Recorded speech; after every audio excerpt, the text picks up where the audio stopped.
site for the 8th Winter Olympics was selected by the Olympic Committee well in advance of the Games. This area was selected because the surrounding peaks, KT-22, Squaw, and Little Papoose, contain some of the best ski terrain in America, perhaps the world. Most of it is within the Tahoe National Forest. A rather tight little valley, this.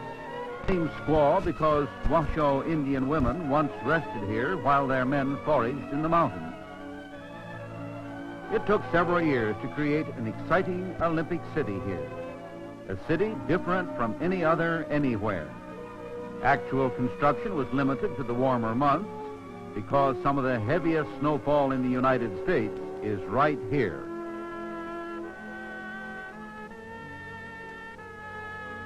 Plans included a great arena to seat 8,500 people, 2 spectator centers designed with 9 sides to afford great expanses of windows, a village to house and care for some 800 athletes, race courses, ski ovals, ski lifts, and a most unusual parking lot made of sawdust and snow, and it worked. Many organizations and individuals cooperated with the Olympic Committee in this enormous venture. These included, among others, the state of California, the National Ski Patrol, Willie and his gallant men, and meeting its land management responsibility, the United States Forest Service. The men of the Forest Service saw to it that the natural forest setting was retained, not only for the sake of beauty, but for safety reasons as well.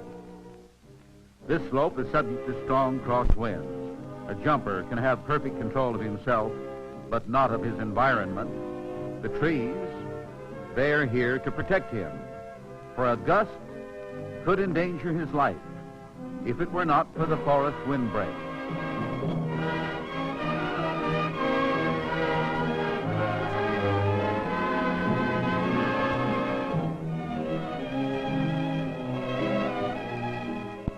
Wind and drifting snow are the enemies of a ski lift.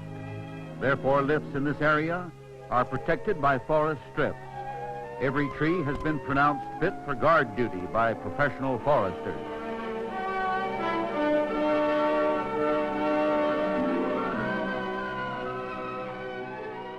Safety, most important words.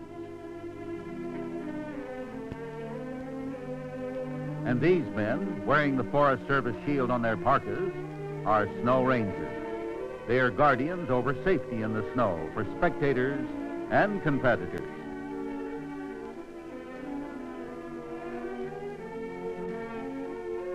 They have developed a snow safety plan.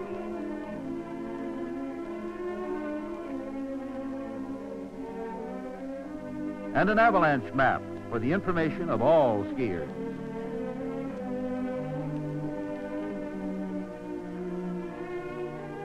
Hazard forecasting is a key step in the safety plan. Here an anemometer measures wind force. These slopes near the top of Squaw Mountain, so good for skiing, have quite a history of destructive avalanches. The rangers, alert for evidence of dangerous conditions, remove an unsafe area from use.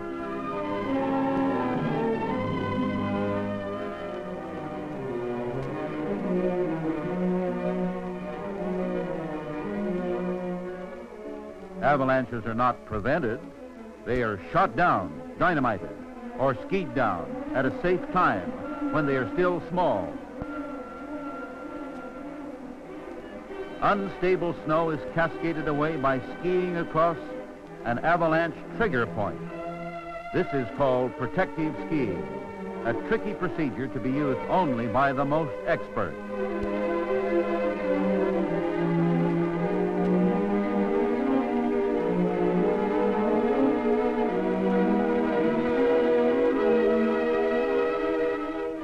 Sierra storms create conditions that require a closer watch by the snow rangers.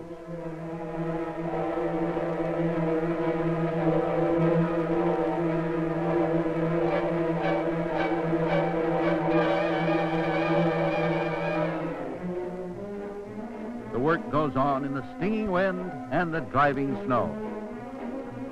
These men are skilled in the business of snow safety.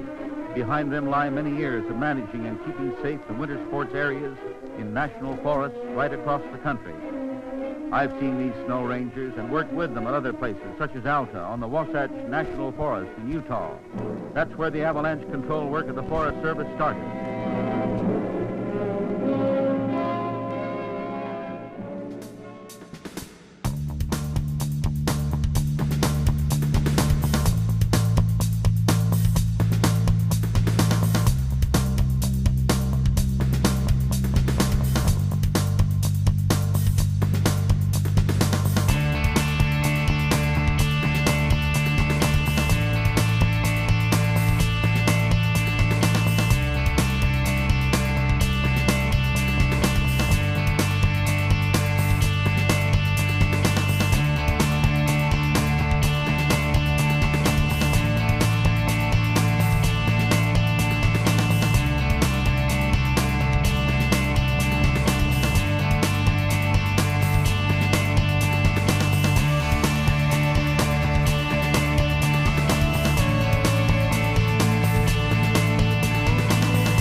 Teams from 30 countries are here.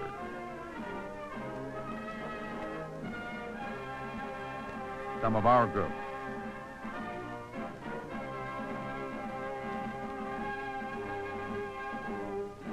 Colorful pageantry is a traditional accompaniment to the games. An athlete from the host country has the honor of pronouncing the Olympic oath.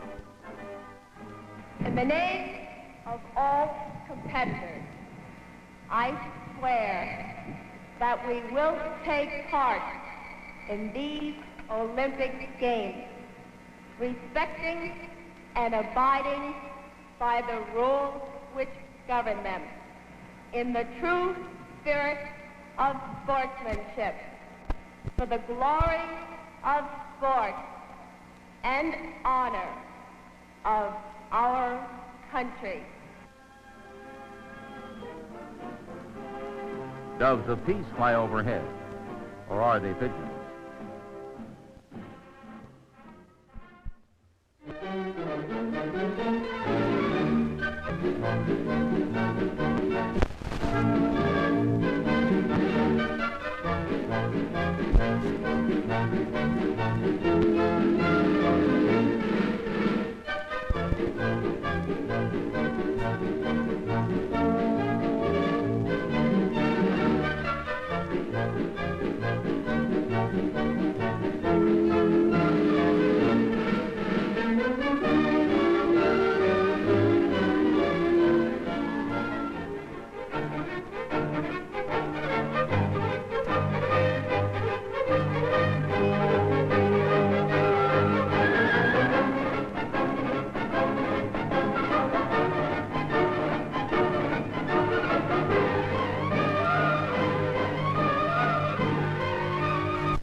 Hello, everybody.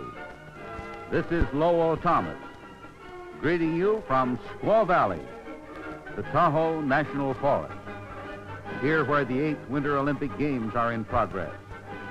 This, as you know, is the greatest spectacle in all winter sport.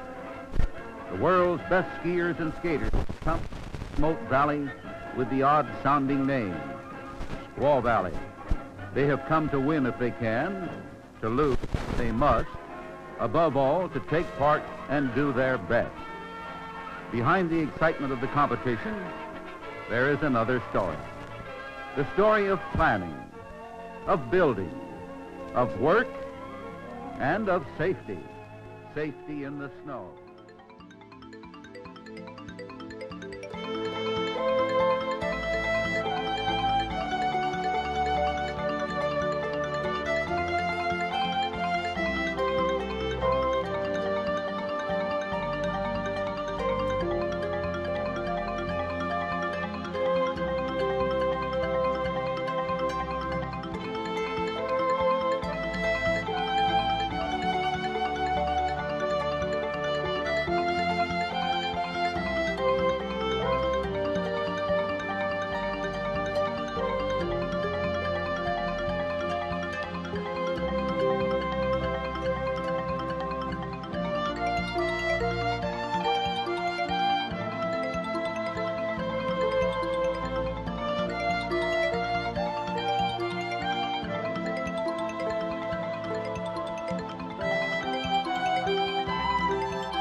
Carol Heiss's artistic performance wooed her home crowd and all 9 judges.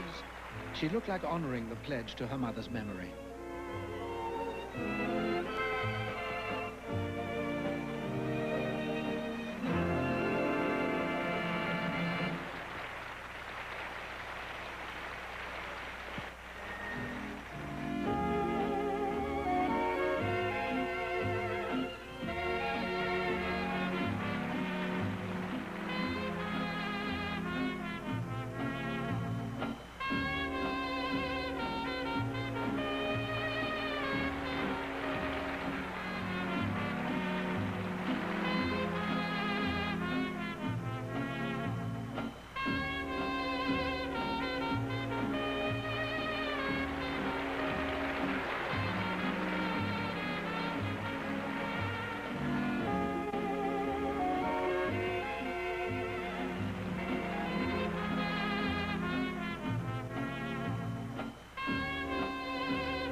The 20-year-old, 4 times world champion, earned the first place vote from all 9 judges.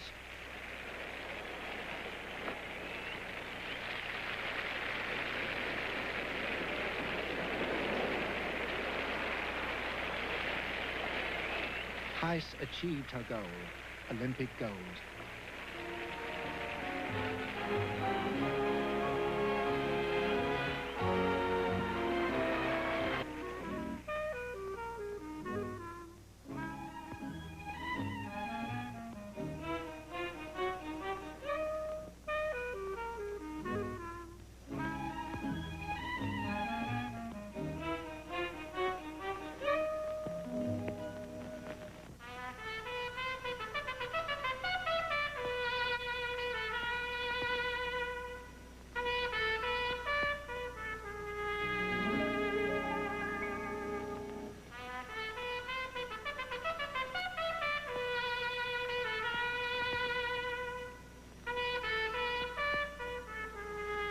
At the Cortina Games, the gold medal in the men's figure skating went to American Hayes Allen Jenkins. His younger brother David had claimed bronze.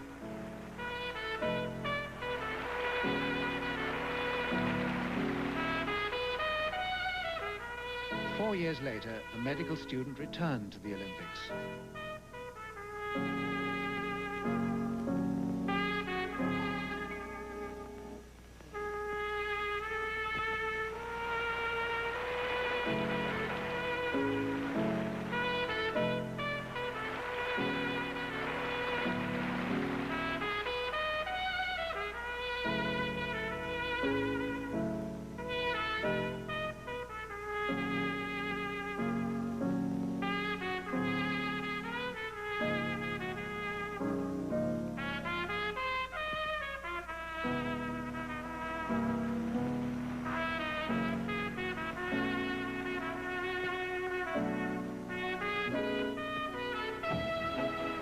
Lying in second place after the technical round, Jenkins produced an outstanding artistic performance, including some spectacular triple jumps.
Jenkins delighted the home crowd and took the gold medal with a top mark of 6 for his artistic performance.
Grebennikov went off at 5:48 of the final period for interference. And the big crowd here begins to hoop and holler. There's your scoreboard. Don't forget we have another 10-minute session coming after this 3 minutes and 25 seconds is over. So Lugov tries to keep it in. Breaking out is McVeigh, number 8. Coming in hard on him is Sidorenkov.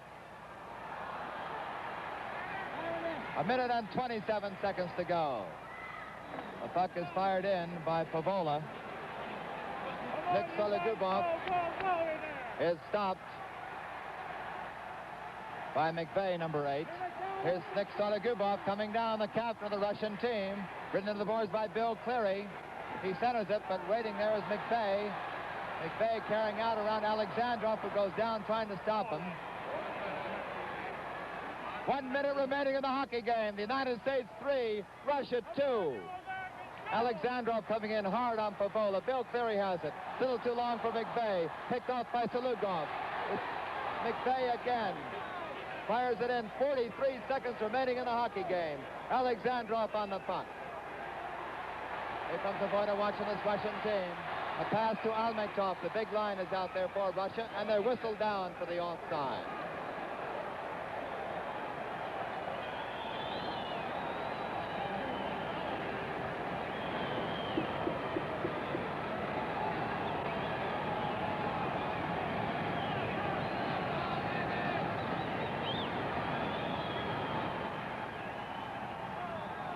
The United States has one more game remaining after this one tomorrow morning against Czechoslovakia.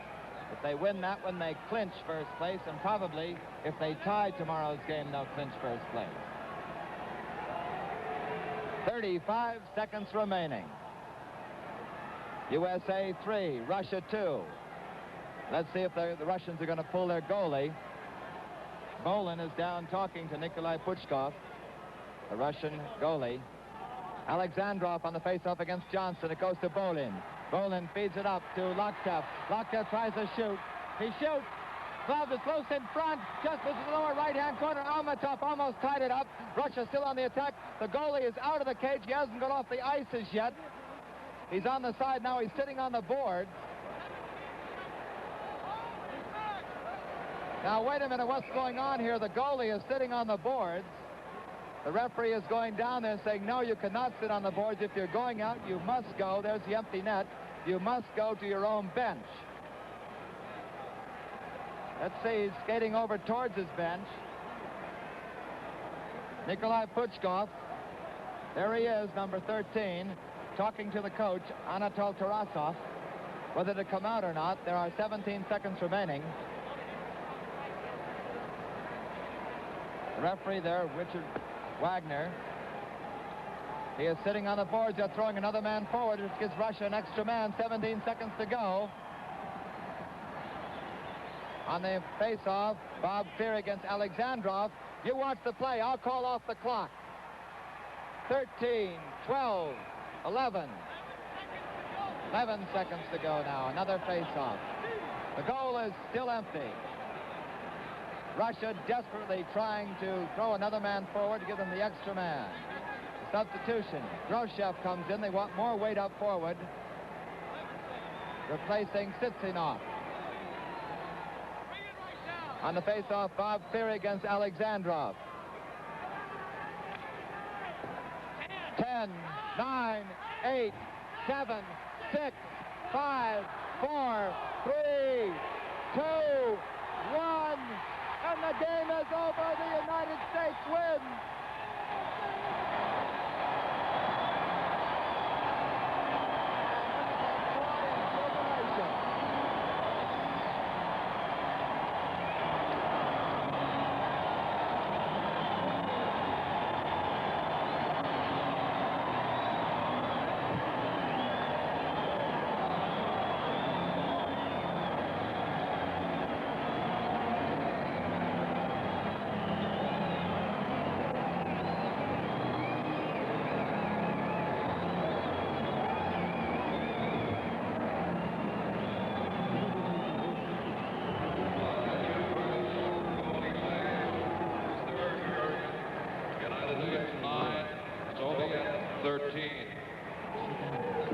A tremendous game by the United States. 14-59. Now the traditional salute. The Russians are lined up, as you can see. The United States team still deliriously happy. They have that one game tomorrow morning against Czechoslovakia starting at 8 o'clock. If they win that, or I believe even if they tie it, it all depends how the rest of the games come out, they have a very good chance. If they win the game, of course, they'll clinch the first Olympic gold medal for the United States in ice hockey. Now they're lining up for the traditional salute. And that's the end of the game. The final score is USA 3 and the Soviet Union 2.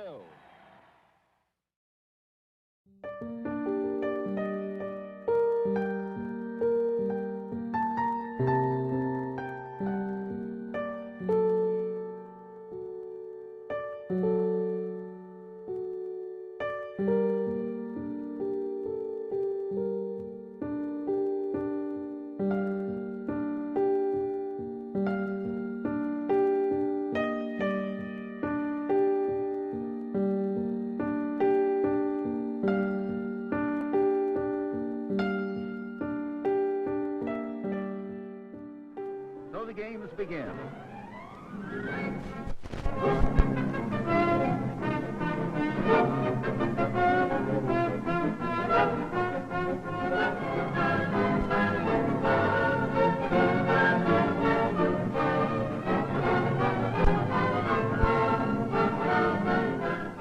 The ladies' KT-22 downhill course designed to include enough bumps, turns, and sudden drops to give plenty of interest to this race.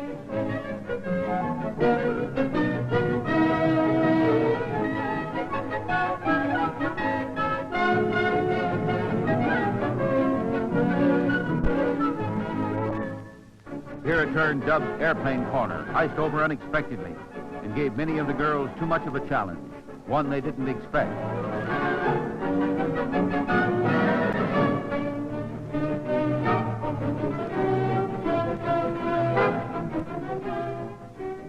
Many of them lost the race right here.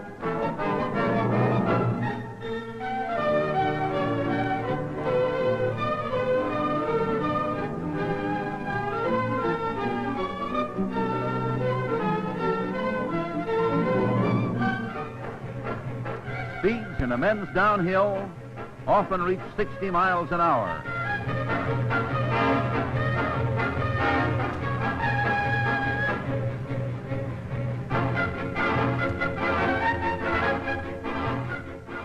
The slalom demands more pure technical skill than any other event.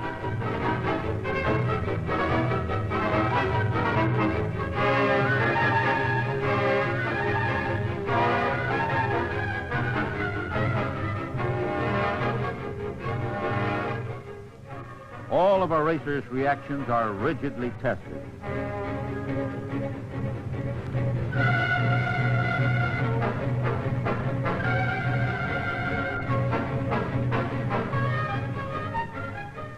The race is run in 2 heats through a complicated series of combinations. Anyone willing to climb a mountain and stand in the snow can see the race.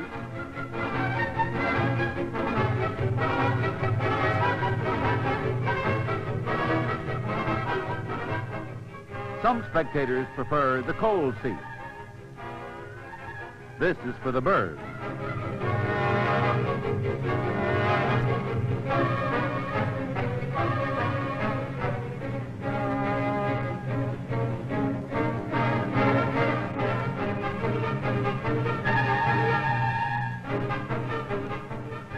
The winner must achieve the lowest combined time for the 2 slalom runs.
The designer of the big jumping hill at Squaw said, "This is the type area we always seek but seldom find."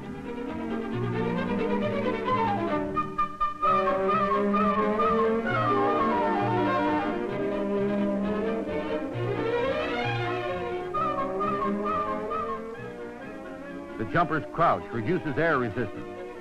He soars forward, seeking the flight position that will give him the most distance. The forward lean is kept as long as possible. Skis and body become airfoils.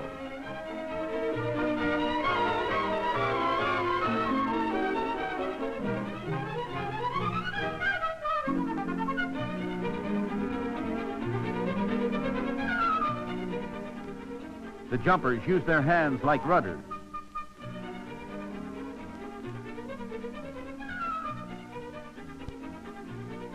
The shock of landing is absorbed with bent knees, one leg ahead for stability.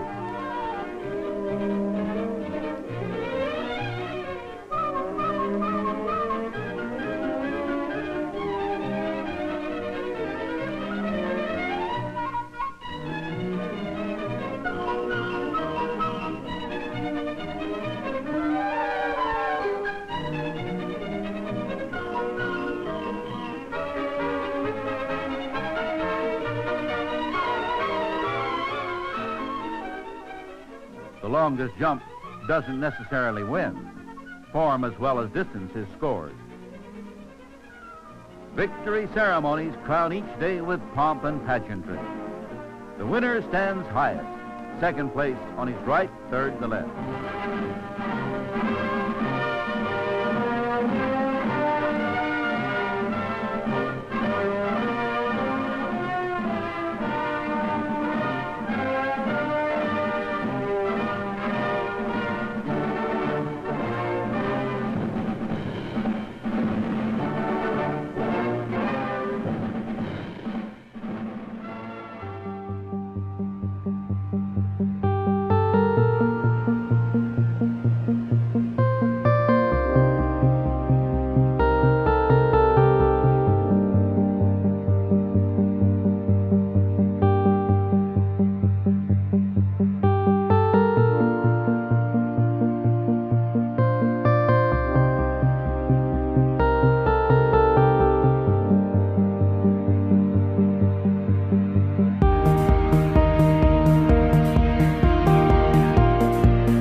combination of the skills of both hunter and cross-country skier is required in the biathlon.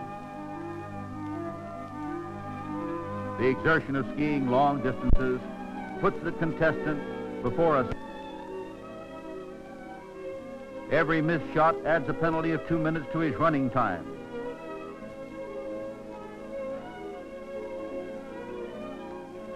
This, the first biathlon ever held in a Winter Olympics, and it may be the last. At any rate, it's been voted out of the next game.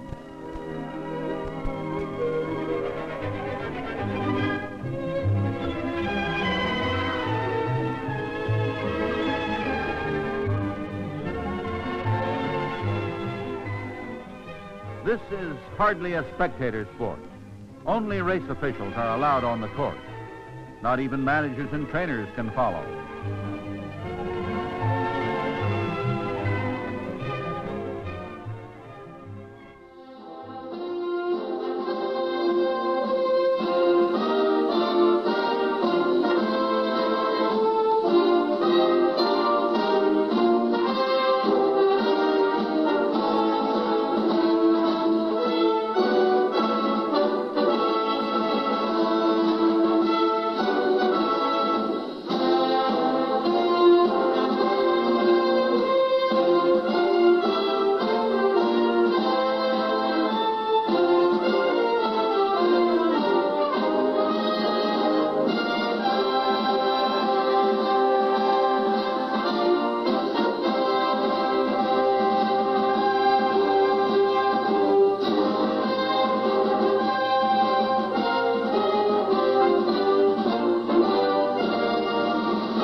One of the most exciting times of my life, my early life, was when Walt asked me to be his assistant at the Olympic Games at Squaw Valley, the Winter Olympics. And the job was to entertain the athletes and the officials in the athletes' village. This was not for the public. It was not a paid performance. It was a gratis performance by stars and entertainers and singers that we brought up from Hollywood. And every night, we had a small spectacular. We would have Roy Rogers and a bunch of cowboys staging a fight with stuntmen in a saloon that was made up on the stage. We would have singing by famous musical stars, or Danny Kaye, or fashion shows. And they were all flown up from Hollywood and flown back the next day. And I had a chance to live with Walt and his family and my wife, Lois, for the several weeks that the Winter Olympics occurred. And I got to know what a true family man Walt was. And sitting around talking about the problems of getting these shows done was one of the most educational and really inspiring times of my entire life, to be working right with Walt and not seeing him daunted by anything. We brought it in by skis. Now today it'll be brought down by Andrea Meade from the top of Papoose Peak, and the big flame here will be ignited. It'll be a wonderful time, and Art Pickletter's in charge of all the... Art's in charge of the entertainment. We're putting on entertainment every night in the athletes. He says, no, it's just if you live right, things happen right. Sandy Kay opens tonight. Well, that sounds great.